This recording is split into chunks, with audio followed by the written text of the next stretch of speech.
The Battle of Gettysburg. In the summer of 1863, the United States was on the brink of collapse. For 2 years, the Civil War had ravaged the land, pitting brother against brother, neighbor against neighbor. The war, once expected to be brief, had instead become a drawn-out struggle with no end in sight. Both North and South had suffered immense losses, but neither side could retreat. For the Confederacy, victory meant freedom. For the Union, it meant survival. As the sweltering days of June passed, Confederate General Robert E. Lee marched his Army of Northern Virginia northward, emboldened by recent victories. Lee believed that an invasion of the North would pressure the Union into surrender and gain the support of European allies. With over 70,000 men at his command, he moved swiftly through the lush valleys of Pennsylvania, confident and determined. His goal was Harrisburg, the state capital, but his ultimate aim was far greater: to end the war with one decisive strike. Unbeknownst to Lee, Union forces under the command of General George G. Meade had also moved north, shadowing his every step.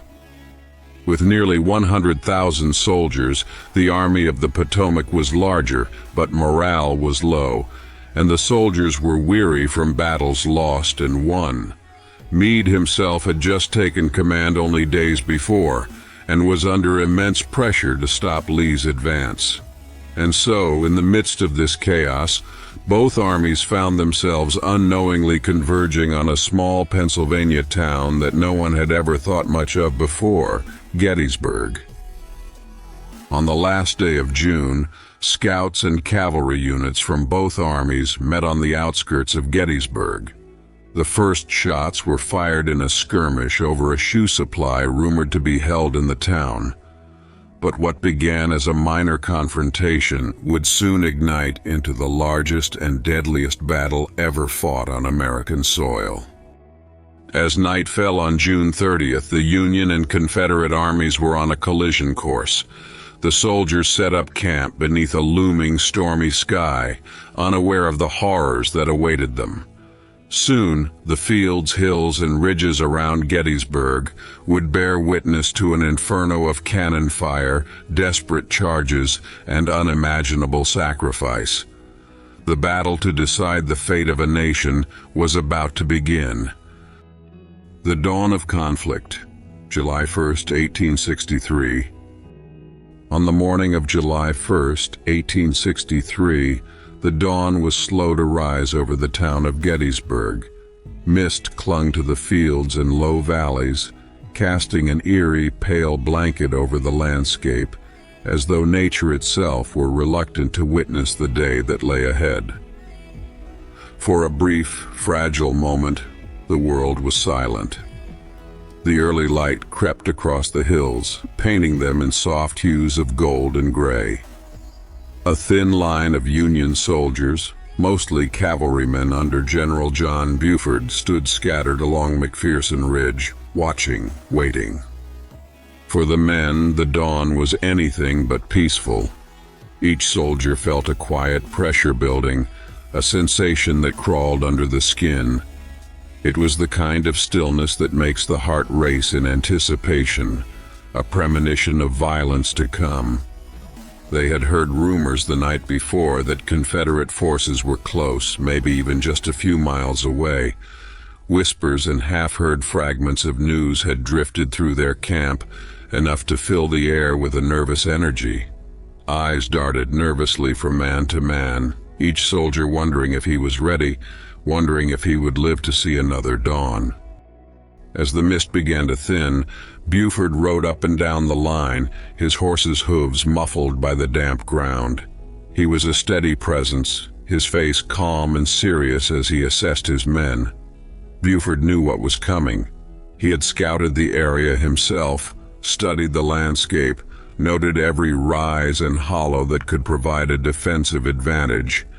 He had chosen this position carefully, knowing it was the best chance they had to delay the Confederates. But he also knew it would be a brutal fight and that his men would be tested beyond anything they had ever known. Buford's voice broke the quiet as he addressed his officers. "We hold this ridge," he said simply, his tone unwavering. "We can't let them get the high ground. If we do, they'll tear us apart, one regiment at a time." He paused, looking each man in the eye. "We have to hold them here, long enough for the infantry to arrive. If we don't—" His voice trailed off, but the meaning was clear. If they failed, Gettysburg would fall, and the Union's hopes along with it. And then, the stillness shattered. A single gunshot rang out sharp and unmistakable. It was followed by another and then another, until the sound of gunfire echoed across the ridge, mingling with shouts and the thunder of boots. The Confederates had arrived, their gray uniforms emerging from the tree line like shadows. Buford's men braced themselves, eyes narrowing as they sighted down their rifles. There would be no retreat, no second chances.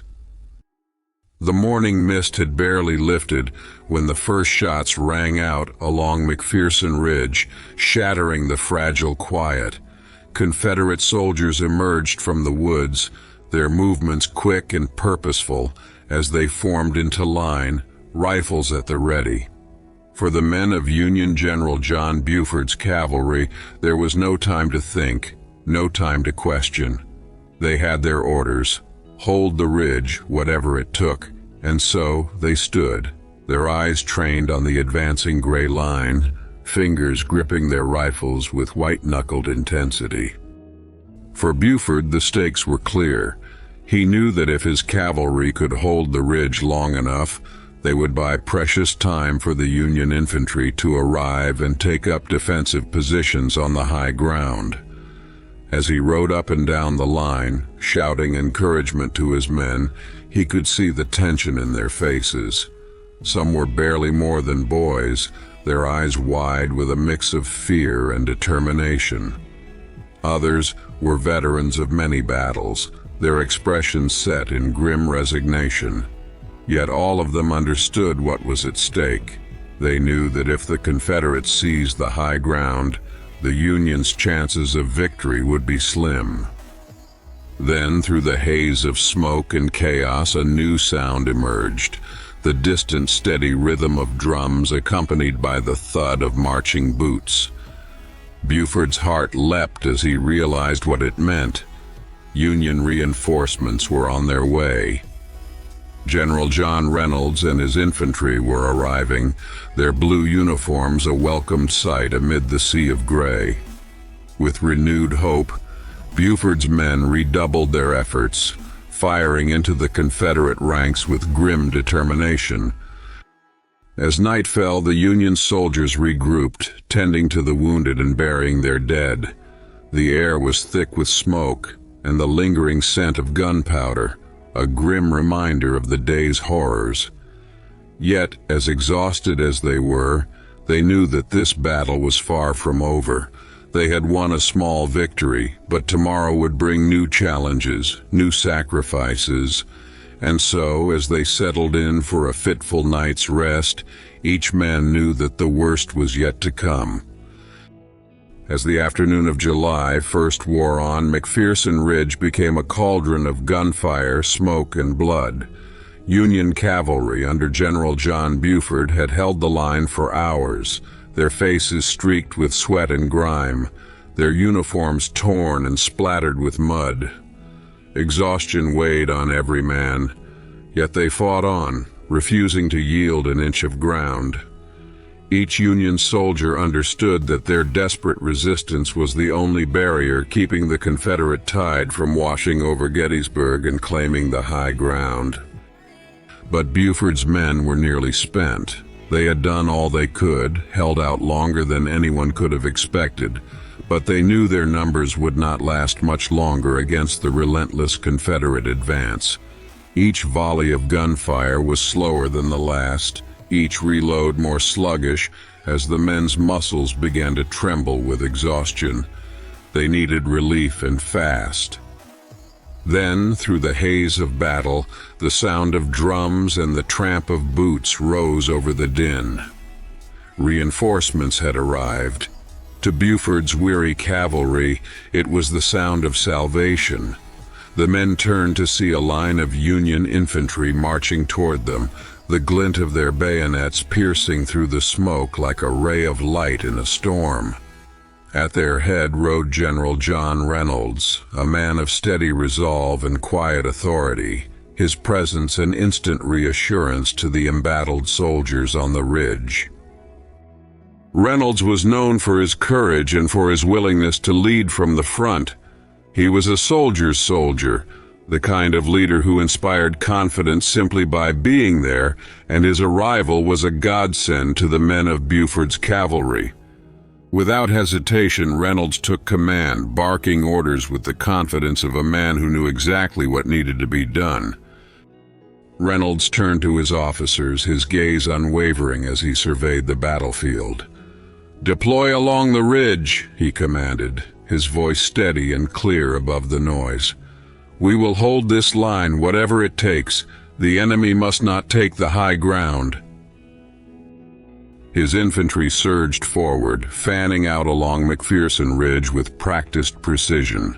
Each man knew his place, moving swiftly into position, rifles at the ready. The fresh troops brought a wave of new energy to the Union line, their resolve unshaken by the chaos that surrounded them. They had come to fight, and they would not let Reynolds down.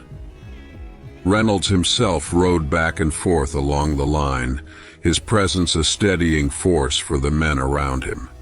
He spoke with calm authority, his voice carrying over the tumult of battle as he encouraged his soldiers to stand firm. To those who fought under him, he was a figure of unshakable strength, a beacon amid the storm. He urged his men to hold their ground, to dig in and fight with everything they had. But just as hope began to flicker in the hearts of the Union soldiers, tragedy struck. As Reynolds rallied his men, a single shot echoed over the ridge, a crack that seemed to pierce through the noise of battle itself. Reynolds slumped forward in his saddle, his grip on the reins loosening as the life drained from him. In an instant, the man who had given them hope, who had promised to lead them to victory, was gone.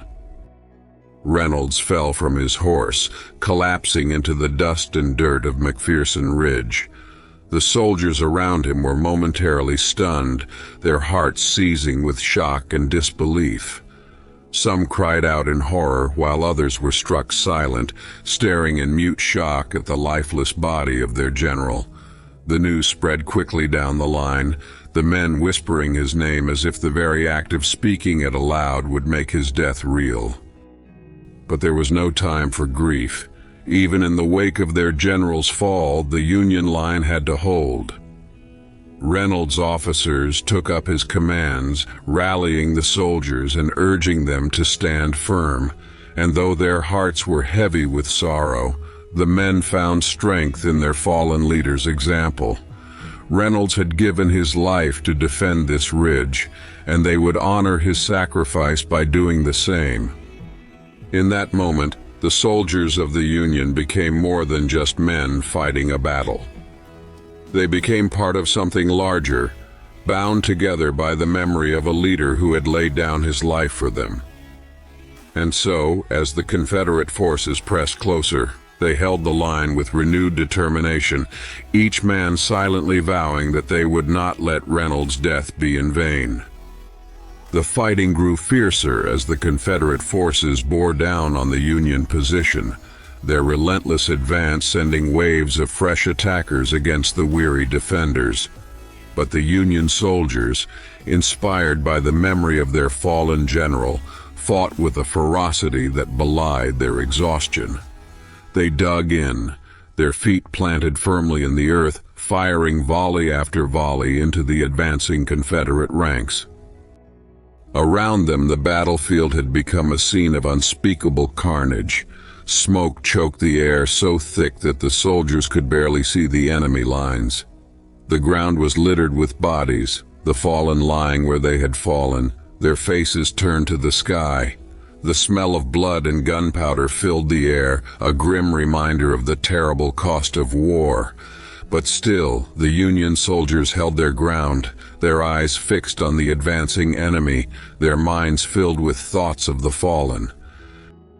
The hours dragged on, the battle stretching into a brutal contest of endurance and will. Each moment seemed to last a lifetime as the soldiers fought and bled, refusing to give an inch to the Confederate forces. They fought not only for themselves, but for their comrades, for their families, for the country they believed in. And above all, they fought for General Reynolds, a man who had given his life to defend them, who had believed in them enough to lay down his own life. As evening approached, the Confederate forces began to pull back, their numbers depleted by the relentless Union defense. The men of McPherson Ridge had done what they had set out to do. They had held the line, denying the high ground to the enemy. But their victory had come at a terrible cost. As they looked out over the battlefield, at the bodies of their fallen comrades and the blood-soaked ground, they knew that this was only the beginning. The battle for Gettysburg was far from over, and the next day would bring new horrors, new sacrifices. As night fell over the ridge, the Union soldiers gathered around the body of General Reynolds, their faces solemn as they paid their respects. There were no words to express their grief, no gestures that could truly capture the magnitude of their loss. But as they stood there, they knew that his spirit would live on in them, that they would carry his courage and his strength into the battles yet to come. The day had been won, but the men knew that the war was far from over. As they settled in for a night of fitful sleep, they steeled themselves for what lay ahead. Tomorrow they would fight again, for themselves, for each other, and for General Reynolds, whose sacrifice had given them the strength to hold the line. They knew that the road ahead would be hard, that the price of victory would be steep. But they also knew that as long as they stood together, they would not be broken. And so, as the stars rose over Gettysburg, the soldiers of McPherson Ridge prepared themselves for the next day, each man silently vowing to honor the memory of the fallen, to fight with all the strength they had. The night was quiet, the calm after the storm, but in their hearts, they knew that the worst was yet to come. As the afternoon wore on, the Union line on McPherson Ridge began to waver. Despite their fierce resistance, the relentless Confederate forces continued to push forward, pressing in with overwhelming numbers and brutal determination. The Union soldiers, battered and exhausted, fought valiantly to hold their ground, but they knew that the tide was shifting. With every volley, every charge, the Confederates gained precious ground, inching ever closer. And then came the order that no soldier ever wants to hear: retreat. In an instant, the carefully held line began to break. Union soldiers scrambled to fall back, abandoning their positions on McPherson Ridge and racing toward the safety of Gettysburg. It was no orderly retreat. The soldiers ran in disarray, their faces pale with exhaustion and fear, their rifles clutched tightly to their chests. As they fled, they could hear the Confederate soldiers shouting and advancing behind them, their cries echoing like a dark wave over the fields. The town of Gettysburg, once a quiet, unremarkable place, now found itself swept into the chaos of war. Civilians peered out from behind shuttered windows, their faces etched with fear and confusion. They had heard the gunfire throughout the day, the sounds of cannon fire and musket volleys carrying over the fields, but now, as the Union soldiers flooded into the streets, they realized the battle was coming to them. Union soldiers poured into the narrow streets, their eyes darting left and right as they tried to regroup. They passed by homes, shops, and churches, places they had seen just hours earlier as peaceful civilian spaces. Now, these familiar landmarks had become part of a frantic battlefield, caught in the storm of war. The soldiers could feel the eyes of the townspeople on them, a mixture of fear and hope in their expressions. They looked to the Union soldiers as their defenders, their protectors. But in that moment, even the soldiers themselves were unsure if they could hold the line. The streets of Gettysburg were filled with shouts, orders, and the pounding of boots on cobblestone. Civilians dashed for cover, seeking refuge in basements and cellars as the sounds of battle grew louder. A young woman, clutching her infant child to her chest, ran from house to house, her eyes wide with terror. She had never seen such chaos, never imagined that her peaceful town would be transformed into a war zone. Her heart pounded as she ducked into a narrow alley, pressing her child close as she tried to shield them both from the horrors unfolding around them. A few blocks away, an elderly man stood at his doorway, watching in stunned silence as Union soldiers raced past. His hand trembled as he clutched his cane, memories of his own younger days in uniform stirring within him. He remembered his own battles, his own moments of fear and bravery. Now all he could do was watch as these young men, boys really, fought to save his town, his home. He raised a shaking hand in silent salute as they passed, a gesture of respect and gratitude. For the Union soldiers, the retreat through Gettysburg was a nightmare.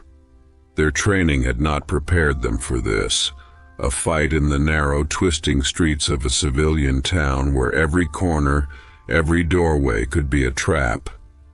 Smoke filled the air, rising from the gunfire and drifting through the town like a ghostly shroud.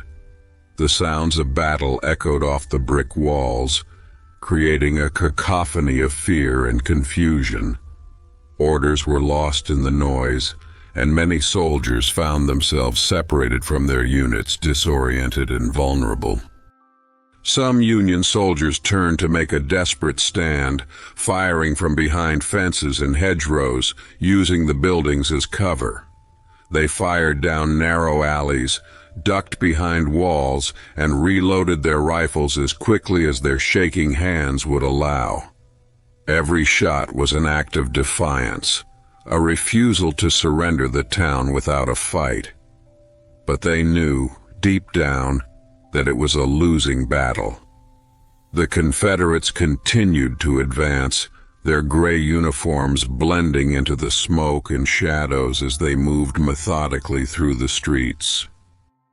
In the midst of the retreat, a Union officer, his face smeared with dirt and sweat, stood in the center of a narrow street, rallying his men.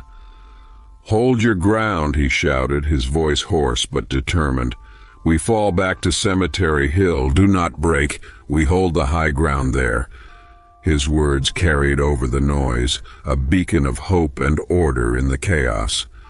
The soldiers around him gathered, their faces filled with grim resolve as they steeled themselves for what lay ahead. Slowly, the retreating Union forces began to make their way toward the high ground south of town, Cemetery Hill, Cemetery Ridge, and the rocky outcrop known as Little Round Top. These hills, they knew, would offer a natural defensive position, a chance to regroup and prepare for the next wave. But getting there was a challenge. The streets of Gettysburg had become a gauntlet, and every step felt like a journey through a living nightmare. As the Union soldiers reached the edge of town, they glanced back at Gettysburg, now enveloped in smoke and shadow. The once peaceful streets had become a battleground, a place of confusion and terror. They could hear the cries of the townspeople, the shouts of Confederate soldiers as they moved closer. The soldiers knew they had to leave Gettysburg behind, to let the town fall for the moment, if only so they could regroup on the high ground. But for the civilians who remained, there was no escape. They huddled in basements, barns, and attics, listening to the sounds of battle as it raged around them. Mothers held their children close, whispering words of comfort as they tried to shield them from the sounds of gunfire and the heavy footfalls of soldiers just outside. In those moments, each family's home became a fortress, a place of last resort against the chaos outside. As the Union soldiers climbed the slopes of Cemetery Hill, they turned back to watch the Confederate forces sweep through Gettysburg. Smoke curled from the rooftops, and the sounds of distant cries drifted up the hill. They had fought hard to protect the town, but now they could only watch as it was swallowed by the advancing Confederate line. Each man felt a pang of guilt, a sense of failure that they had not been able to hold the town. Yet there was no time for regret. The Union soldiers had reached the high ground, a position that could give them the advantage they so desperately needed.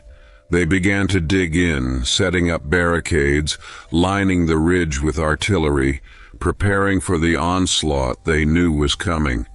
Their faces were grim, their bodies weary, but in their eyes there was a spark of determination.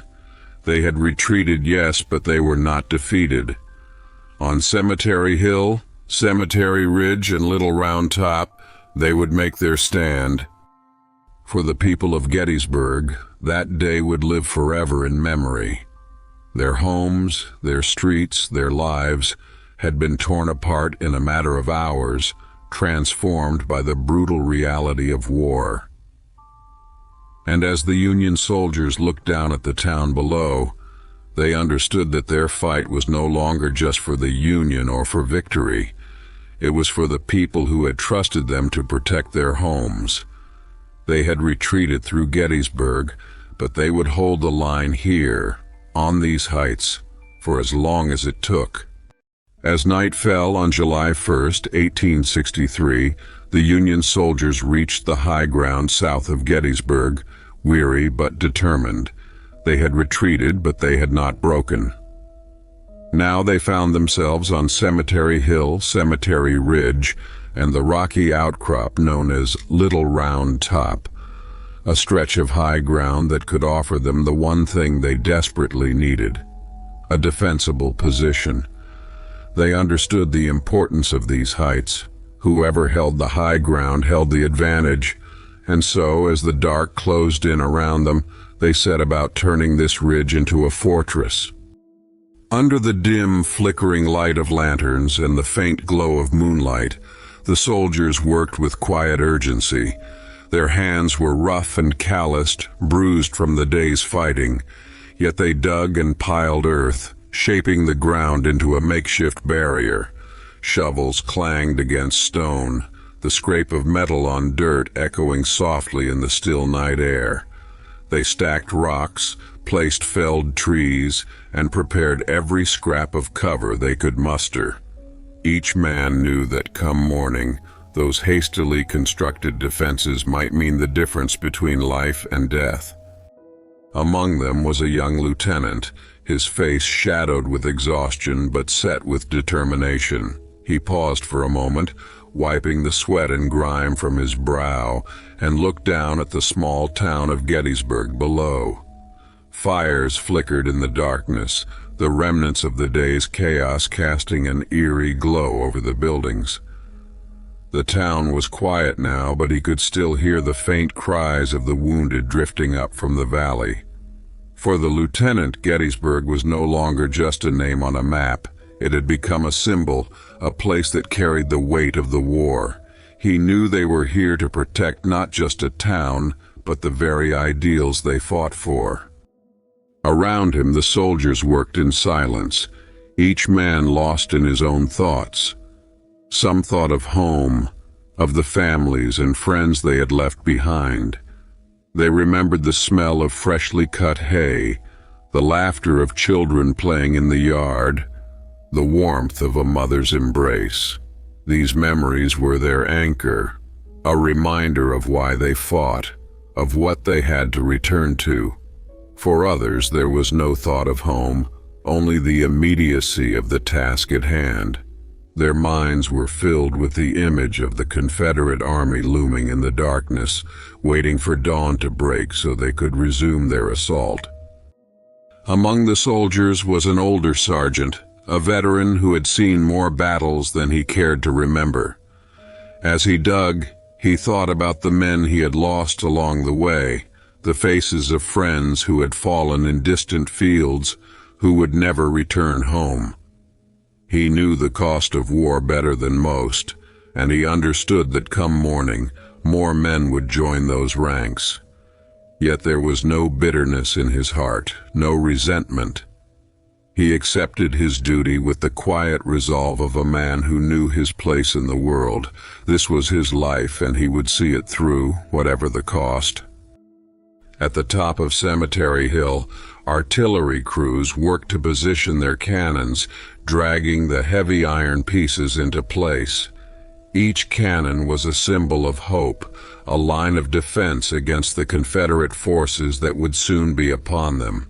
The gunners, their hands raw and blistered, carefully positioned each piece, sighting down the barrels and ensuring their aim was true. They knew that by morning, these cannons would roar to life, filling the air with smoke and thunder as they unleashed their fury on the enemy below. General George Meade, the newly appointed commander of the Army of the Potomac, arrived on the ridge just before midnight. He had taken command only days before, thrust into a position of immense responsibility on the eve of one of the war's most critical battles. As he looked out over the ridge, his face was grim, his eyes sharp with determination. He understood the stakes, understood that if they could hold this high ground, they might have a chance to turn the tide of the war. He moved through his ranks, offering words of encouragement, his presence a steadying force for the men who would soon face unimaginable trials. "We hold the line here," Meade told his officers, his voice firm but quiet. "We cannot give an inch. This is where we make our stand." His words carried a weight that settled over the men like a cloak, giving them purpose, focus. They could feel the gravity of the moment, the knowledge that they were part of something larger than themselves. They were here not just to fight, but to protect the future of the Union, to defend the ideals that had brought them to this battlefield in the first place. The night was filled with a quiet tension as the soldiers completed their preparations, each man taking stock of his position, his weapon, his resolve. They lined the ridge, forming a thin, ragged line that stretched across the hilltops. Some leaned against trees or crouched behind rocks, resting as best they could, their rifles by their sides. They knew they would need every ounce of strength they could muster, that the dawn would bring a storm of violence that would test them to their limits. One soldier sat alone, his back against a fallen tree, staring up at the stars. He felt a strange calm settle over him, a sense of peace that belied the terror he knew awaited him. In that moment he found himself praying, not for himself, but for his family, for his friends, for the country he loved. He prayed for the strength to do what needed to be done, for the courage to face the enemy with honor. And as he prayed, he felt a surge of resolve, a quiet certainty that whatever happened, he would stand his ground. As dawn approached, the ridge was a scene of eerie stillness. The soldiers stood at their posts, their eyes trained on the fields below, waiting for the first sign of the Confederate advance. The quiet was almost unbearable, a silence filled with the weight of anticipation, of fear, of courage. Every man was aware that this might be his last dawn, that he might not live to see the sun set over these hills. But they were united in purpose, bound together by the knowledge that they were fighting for something greater than themselves. And then, in the faint light of dawn, movement stirred at the edge of the valley. Shadows emerged from the tree line, figures moving in the distance, their shapes barely discernible in the early morning mist. The Confederate army was advancing, a relentless tide of gray and steel that spread across the fields like a dark wave. The Union soldiers tightened their grips on their rifles, their faces set in grim determination. They had done all they could to prepare, to fortify their position. Now, it was a matter of courage, of resilience, of sheer will. They would stand their ground on this ridge, hold the high ground with every last ounce of strength they possessed. The men knew that this was their moment, the point at which history would turn. The ridge had become more than just a piece of land. It was a symbol, a line that could not be crossed. As the first Confederate artillery shells exploded along the ridge, the men braced themselves for the onslaught, each man silently vowing to hold his ground, to fight with everything he had. They had set the line, and they would hold it, whatever the cost. The battle for Cemetery Hill, Cemetery Ridge, and Little Round Top had begun, and in that moment each soldier understood that his place in history would be forged in the crucible of this ridge. They would defend it to the last, knowing that the fate of the Union and of a nation hung in the balance. So, as the first light of dawn crept over Gettysburg on July 2nd, the Confederate army stood poised for battle, their gray ranks stretching out beneath the hills where the Union forces had dug in overnight. General Robert E. Lee, commander of the Army of Northern Virginia, surveyed the battlefield from a high vantage point, his gaze steady, his face calm, yet resolute. He had led his army across hundreds of miles and through countless battles, and now he believed they were on the brink of a decisive victory. This small Pennsylvania town, with its fields and ridges, could be the stage upon which he would strike a blow that would end the war. To his right stood General James Longstreet, his trusted lieutenant and confidant, a seasoned soldier who had fought beside him since the early days of the war. But this morning, there was a tension between them, an unspoken rift that lingered in the humid dawn air.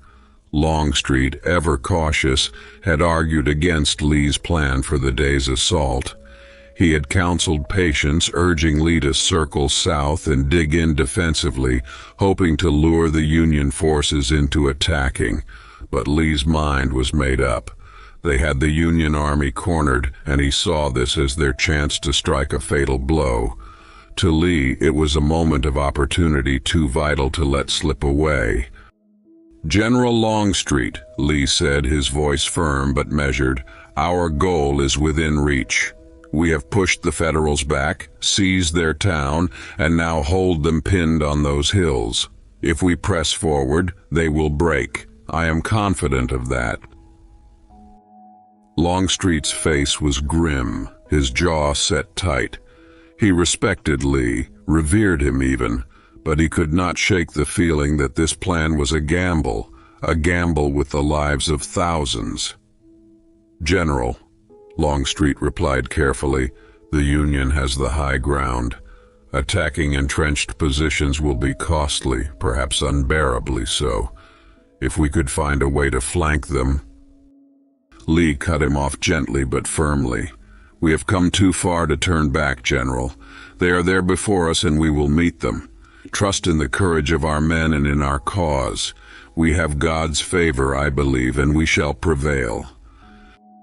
Though he remained silent, Longstreet's heart was heavy. He knew his men would follow him, that they would march into fire if he asked it of them. But he feared that what awaited them on those ridges was more than even their legendary courage could withstand. And so, as the sun rose higher, casting a harsh light across the fields, the Confederate artillery began to rumble. The morning quiet was shattered as cannon after cannon opened fire, sending shells crashing into the Union lines. Explosions erupted along Cemetery Ridge, shaking the ground and filling the air with thick, choking smoke. The Union soldiers, their faces set with grim determination, took cover behind their makeshift fortifications, bracing themselves against the onslaught.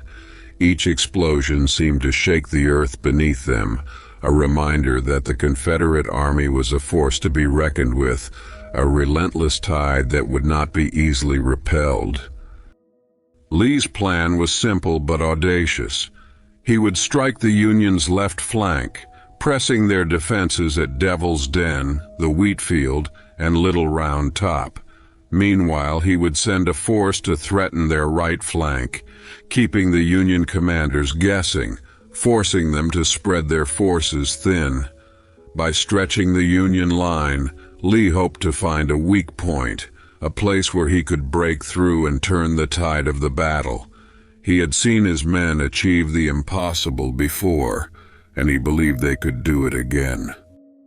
The Confederate infantry began to move, their lines advancing steadily across the fields. In their ranks were men from all walks of life, farmers, blacksmiths, schoolteachers, united by a fierce loyalty to their cause and to their comrades. They moved forward with a quiet, disciplined determination, each man knowing the danger that lay ahead, but trusting in their leaders, in Lee, who had led them through so many battles before. Their faces were set with grim resolve as they approached the Union positions, stepping over fallen branches, rocks, and the debris of yesterday's fight. As they neared the Union lines, the Confederate soldiers could see the blue uniforms waiting for them on the ridge, shadowed figures behind earthen walls and hastily assembled barricades. The Union artillery opened fire, sending shot and shell hurtling toward the advancing ranks. Men fell by the dozens, their cries of pain mingling with the roar of the cannons. Yet the Confederate line held firm, moving forward with a relentless, unyielding march, determined to reach the Union defenses. Among the Confederate soldiers was a young private, barely old enough to grow a beard, his rifle clutched tightly in his hands. His heart raced with a mixture of fear and excitement, the thrill of battle mingling with the knowledge that he might not survive the day.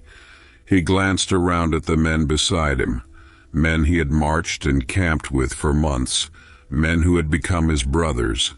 They moved together as one, their steps in rhythm, their breaths in unison.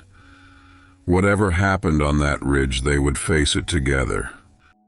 On the Union side, soldiers huddled behind their fortifications, watching as the gray lines advanced.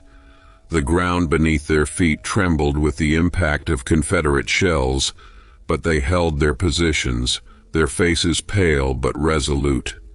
They could see the enemy moving closer, could hear the rumble of boots and the clink of metal as the Confederate ranks marched steadily toward them. Each man knew what was at stake, understood that if they failed to hold the line, the Confederates would pour over these hills and into the heart of their country. As the Confederate forces approached, Union officers shouted orders, their voices barely audible over the deafening noise of artillery. The soldiers raised their rifles, fingers poised on the triggers, waiting for the command. Time seemed to slow, each heartbeat stretching out into eternity as they watched the enemy draw nearer, the distance between the two armies shrinking with every step. "Fire!" the command rang out, and the Union line erupted in a volley of gunfire. The crack of rifles and the roar of cannon filled the air as the Union soldiers poured fire into the advancing Confederate ranks. Smoke billowed across the ridge, mingling with the morning mist, obscuring the battlefield in a haze. Through the smoke, the soldiers could see only flashes of movement, shadowy figures emerging and disappearing in the fog of war. Confederate soldiers fell by the dozens, their bodies littering the field, but still they pressed forward. For every man who fell, another took his place, stepping over the bodies of fallen comrades as they pushed toward the Union line. They advanced through the wheat field, a stretch of golden grass that became a killing ground, each stalk of wheat a silent witness to the carnage. Bullets tore through the air, cutting down men like blades of grass, yet the Confederate soldiers continued, driven by a fierce, unbreakable determination. At Devil's Den, a rocky outcrop near the base of Little Round Top, the fighting was especially fierce. Union soldiers clung to the rocks, using the natural terrain as cover as they fired down on the advancing Confederates. The Confederate soldiers, undeterred, scaled the rocks, their bayonets flashing in the sun as they charged into the Union positions. The two sides clashed in brutal hand-to-hand combat, the air filled with the sounds of steel on steel, the grunts of men locked in mortal struggle. For Lee, watching from his vantage point, the battle was a test of will, a contest of courage and conviction. He had placed his faith in his men, in their ability to overcome the impossible, to rise above the challenges before them. He knew the cost would be high, knew that many would fall, but he believed that victory here could bring an end to the war, could bring peace to a divided land. But as the day wore on, the Union line held. Despite the ferocity of the Confederate assault, despite the waves of gray-clad soldiers that crashed against their defenses, the Union soldiers stood firm. Each man fought with a resolve that went beyond fear, beyond duty, a resolve born of a deep and abiding belief in the cause for which they fought. As night fell, the Confederate forces withdrew, their assault repelled. Lee's plan had failed to break the Union line, but he was undeterred. In his heart, he believed that victory was still within reach. Tomorrow he would press the attack again, would throw his army into the fray with all the strength he could muster. The battle for Gettysburg was far from over, and Lee was determined to see it through to the end. The Union soldiers watched as the Confederate forces retreated, their faces weary but triumphant. They had held the line, but they knew that tomorrow would bring new challenges, new sacrifices. As they settled in for the night, each man silently prepared himself for the battles yet to come. For tonight, they had won, but in the morning the storm would rise again. July 2nd, 1863. As the afternoon sun climbed higher, casting long shadows over the hills and valleys of Gettysburg, the Confederate Army unleashed a brutal assault on the Union left flank. Their target, a rocky hill called Little Round Top, a vantage point that, if taken, would allow them to pour devastating fire into the heart of the Union line on Cemetery Ridge. For both armies, Little Round Top was more than a piece of land. It was the key to victory. And so, the Confederate forces surged forward with relentless determination, while the Union soldiers, entrenched in their positions, prepared for the fight of their lives. The Confederate advance began in earnest with the assault on Devil's Den, a rocky outcrop at the base of Little Round Top. The Union soldiers there had taken cover among the stones, using the natural fortifications to shield themselves from enemy fire. But the Confederates pressed forward, scrambling over boulders, their bayonets flashing in the sunlight as they charged into the Union positions. The air was filled with the sounds of battle, rifle shots, the clang of metal on metal, the shouts of men locked in hand-to-hand combat. At Devil's Den, the Union and Confederate soldiers fought with a desperation that was almost primal. The rocks, which had once been silent witnesses to the peace of the Pennsylvania countryside, now became tools of war, used as cover, as barricades, even as weapons. The ground was soon littered with the bodies of the fallen, the once quiet hill transformed into a brutal, bloody battleground. The Union soldiers fought fiercely, but the Confederate numbers were overwhelming, and slowly they were forced to give ground, retreating step by step up the slopes toward Little Round Top. From his position further up the ridge, Colonel Joshua Lawrence Chamberlain, commander of the 20th Maine Regiment, watched as the Confederate forces drew closer. Chamberlain was a professor turned soldier, a man of quiet conviction and unwavering resolve. He understood the stakes. If the Confederates took Little Round Top, the entire Union line would be vulnerable. He knew they could not retreat, could not yield an inch of ground. As the Confederate forces approached, Chamberlain moved through his ranks, his voice calm but firm as he spoke to his men. "Men," he said, looking each soldier in the eye, "this is the end of the line. We hold here. There is no retreat from this position. If we fall back, they'll roll up the entire Union line.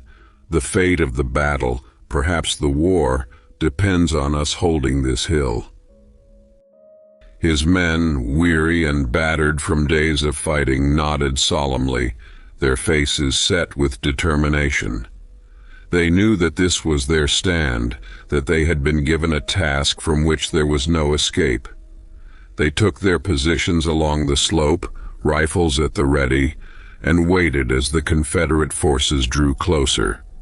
The tension was unbearable, the silence stretching out like a drawn breath, each man bracing himself for the onslaught that was about to come.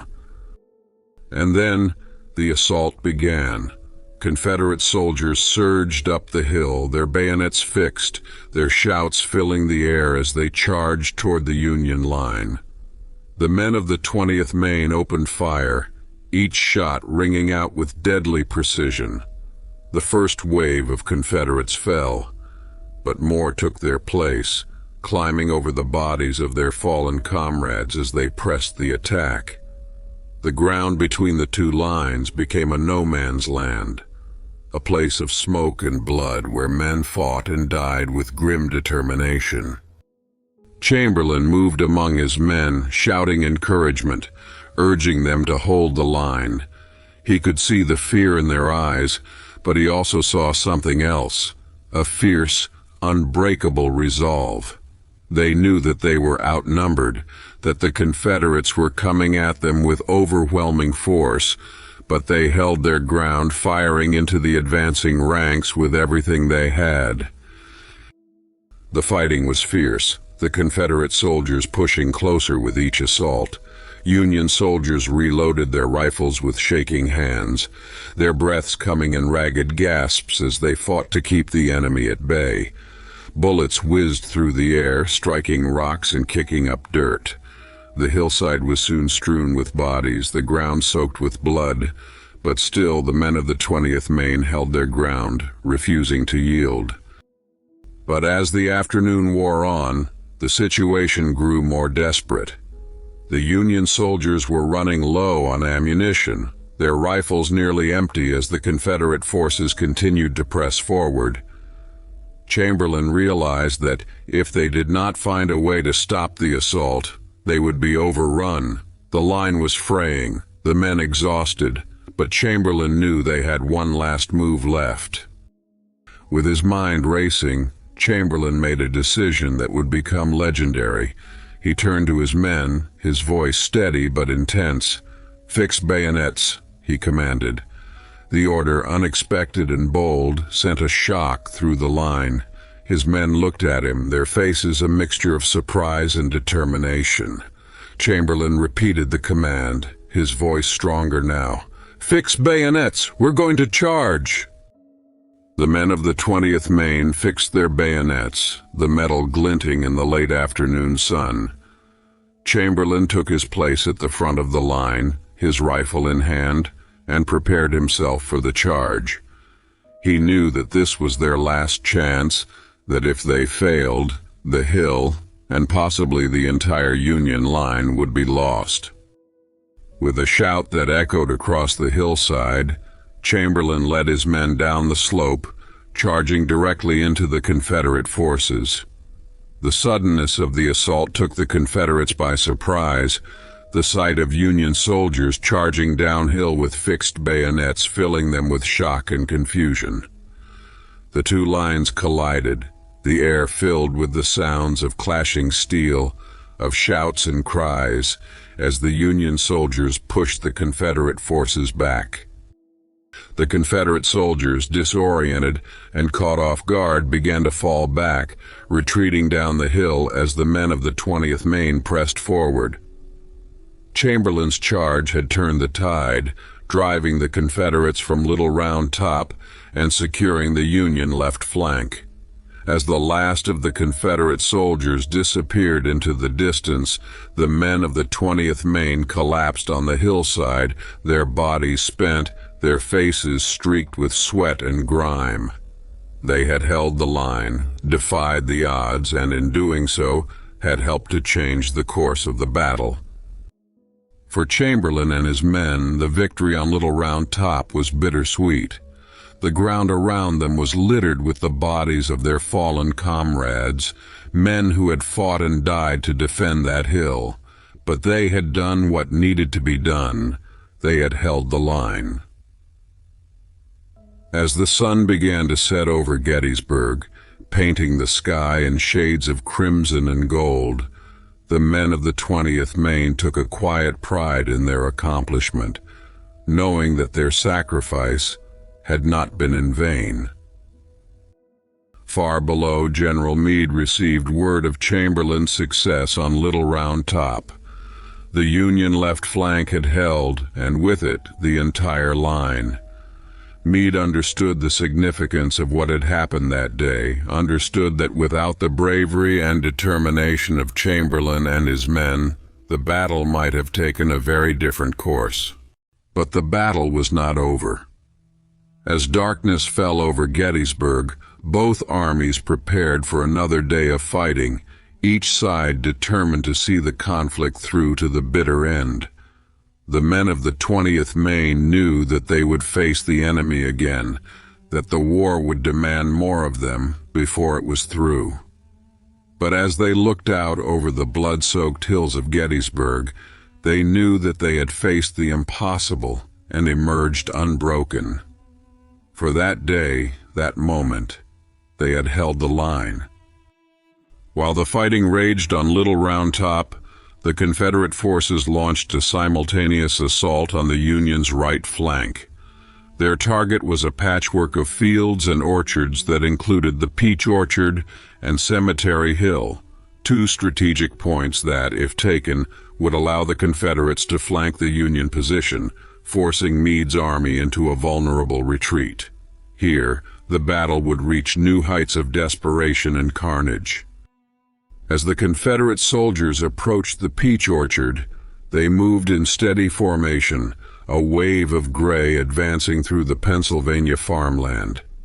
These men, hardened by countless battles, were undeterred by the risks they faced.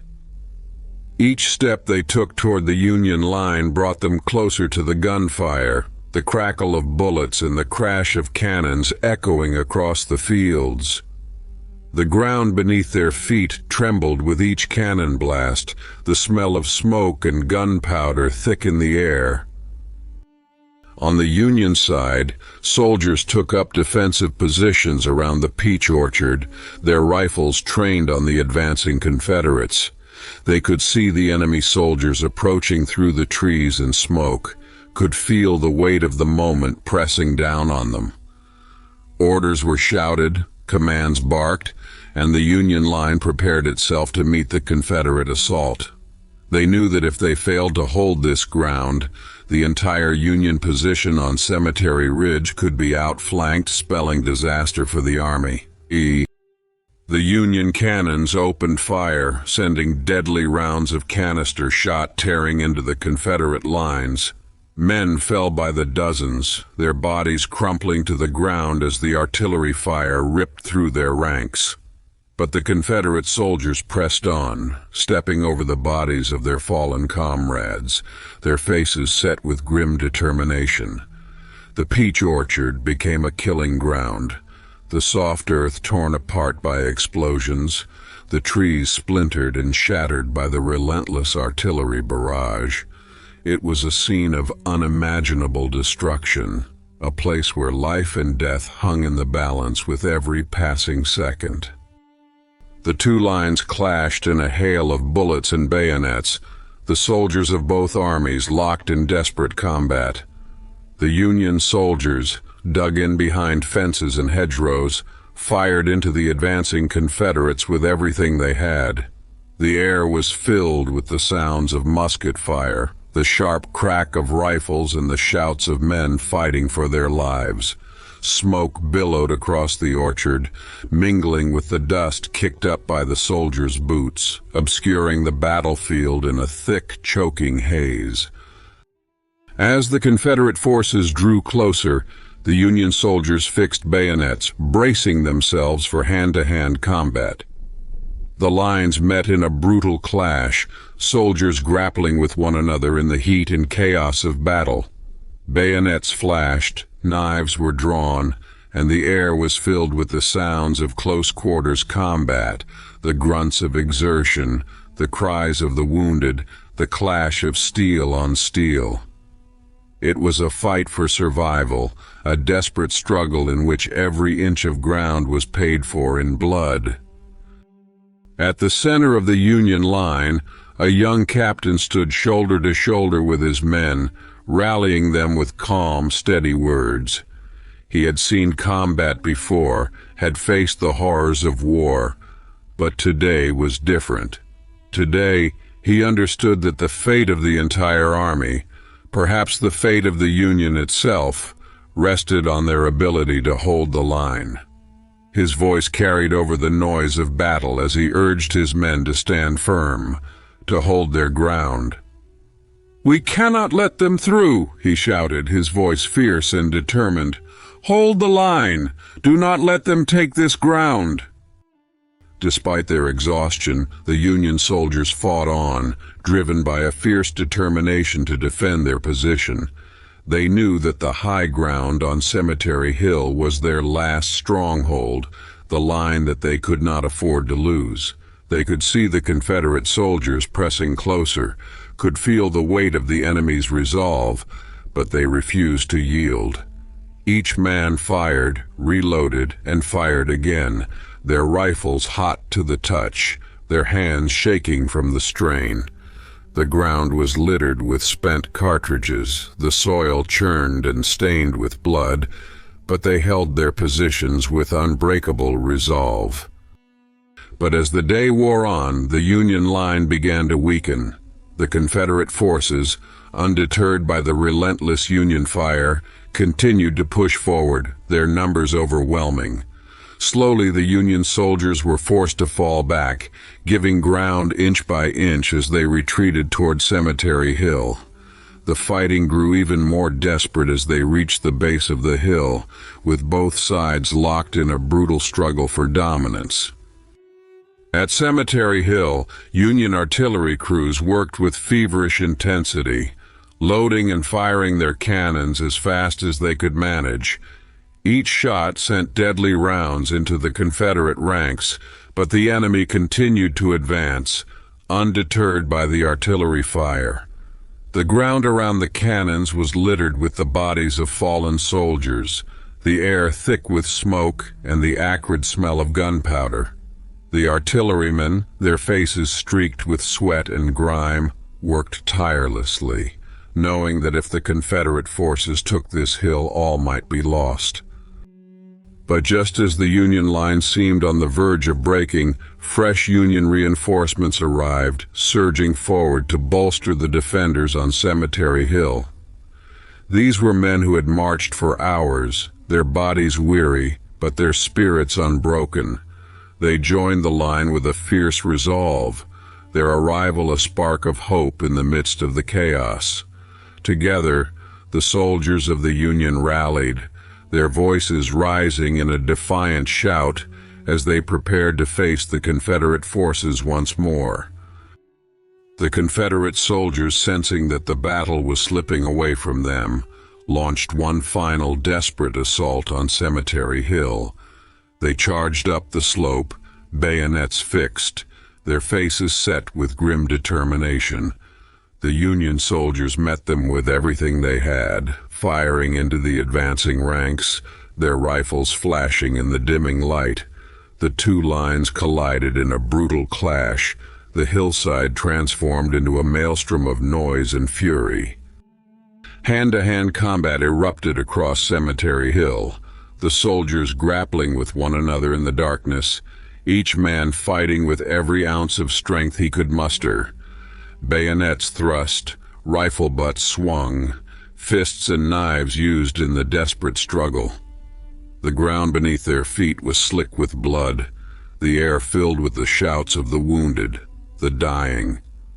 It was a scene of unimaginable horror, a place where life and death were decided in an instant. And then, slowly, the Confederate assault began to falter. Exhausted and outnumbered, the Confederate soldiers were finally pushed back, retreating down the slope as the Union soldiers held their ground. The men of the Union line, battered and bloodied, watched as the enemy withdrew, their hearts pounding with exhaustion and relief. They had held Cemetery Hill, had fought off the Confederate assault, and in doing so, had preserved the integrity of the Union line. As the last rays of sunlight faded from the sky, the battlefield fell silent once more. The Union soldiers, their bodies weary but their spirits unbroken, took stock of their surroundings. The ground around them was littered with the fallen, both friend and foe, the silent witnesses to a day of unimaginable violence and sacrifice. But they knew that they had done what needed to be done. They had held the line, had defended their position with everything they had. For the men who fought at the Peach Orchard and Cemetery Hill, the victory was a solemn one. They had survived, but at a terrible cost. The blood-soaked ground, the shattered bodies, the silence of the fallen, all were reminders of the price they had paid to hold the line. And yet they knew that the battle was far from over. Tomorrow they would face the enemy again, would stand their ground once more. As night settled over Gettysburg, the Union soldiers prepared for another day of fighting. They knew that they were part of something larger than themselves, that their actions on this battlefield would shape the future of their country. And as they huddled together on Cemetery Hill, their faces streaked with dirt and sweat, they resolved to see the fight through to the end. They had held the line today, and they would hold it again tomorrow, whatever the cost. The Battle of Gettysburg stands as a turning point not only in the American Civil War but also in the history of the United States itself. Fought over 3 grueling days in July 1863, this battle marked the high water mark of the Confederacy and foreshadowed the ultimate preservation of the Union. Its significance lies in both its immediate military impact and its lasting legacy for American ideals, unity, and democracy. Strategically, Gettysburg halted General Robert E. Lee's invasion of the North, a campaign that, if successful, could have turned the war's tide decisively in favor of the Confederacy. Instead, the Union's victory at Gettysburg shifted momentum permanently toward the North. The Confederate forces were forced to retreat back to Virginia, diminishing their morale and eroding their capacity to wage a successful offensive campaign. The victory energized the Union Army and provided the nation with a sense of hope at a time when it was desperately needed. Beyond its immediate military consequences, Gettysburg became a symbol of sacrifice and resilience. The toll of nearly 50,000 casualties over 3 days was staggering, underscoring the immense costs of the conflict, but also the dedication of those who fought to uphold their vision of the nation. President Abraham Lincoln's Gettysburg Address, delivered later that year, captured the essence of this sacrifice. He emphasized that those who perished did so for a greater cause, the survival of a nation conceived in liberty and dedicated to the proposition that all men are created equal. In doing so, Lincoln reframed the war as not only a struggle for the Union, but a fight for the fundamental values on which the United States was founded. The legacy of Gettysburg extends far beyond the battlefield. It served as a solemn reminder of the fragility of the Union and the cost of division. It reinforced the importance of reconciliation and unity, ideals that would shape the Reconstruction era and the generations that followed. Today, Gettysburg remains hallowed ground, a place where Americans reflect on the sacrifices made for unity and freedom. The battle's legacy reminds us that the ideals of equality and democracy must be protected, even at great cost, for they are the bedrock of our nation. In commemorating the Battle of Gettysburg, we honor those who fought and died for the preservation of the Union and the principles that define us as a people. Gettysburg's significance endures as a symbol of courage, resilience, and the unbreakable commitment to a unified and just nation. Its lessons resonate in our continued pursuit of freedom, equality, and unity.